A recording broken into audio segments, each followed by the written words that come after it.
பிரியமான சகோதரனே, சகோதரியே, ஆயத்தப்படு. ஜெயம் வருகிறது. உன்னை தேடி ஒரு மகிமையின் ஜெயம் வருகிறது. அதை பெற்றுக்கொள்ள நீ ஆயத்தப்படு என்று சொல்லி ஆவியானவர் இன்றைக்கு உங்களுக்கு தீர்க்க தரிசனமாய் பேசிக் கொண்டிருக்கிறார். நீதிமொழிகள் 21:31, குதிரை யுத்த நாளுக்கு ஆயத்தமாக்கப்படும், ஜெயமோ கர்த்தரால் வரும். இன்றைக்கு ஆவியானவர் உங்களோடு பேசிக் கொண்டிருக்கிறார். ஒரு ஜெயத்திற்காக நீ ஆயத்தப்படு.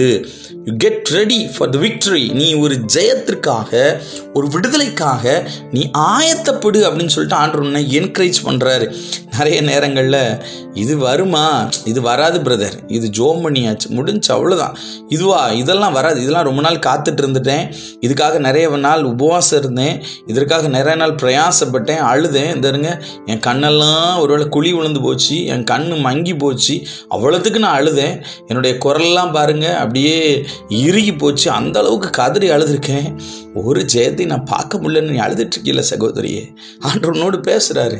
இதோ உன்னை தேடி ஒரு ஜெயம் வருகிறது. உன் பிள்ளைகளுடைய வாழ்க்கையில், உன் கணவருடைய வாழ்க்கையில், தேசத்தை குறித்து தானே பாரத்தோடு இருக்கீங்கல்ல, ஒரு ஜெயம் உங்களை தேடி வருகிறது. ஒரு பெரிய தரிசனத்தின் காரியங்களை கர்த்தர் உன்னை தேடி வர பண்ணுகிறார். ஒரு நாள் கலங்காதீங்க. ஒரு ஜெயத்தை நீங்கள் இன்றைக்கு பெற்றுக்கொள்ளுகிறீர்கள். அழுகையோடு கேட்டுட்டு இருக்கிறீங்க.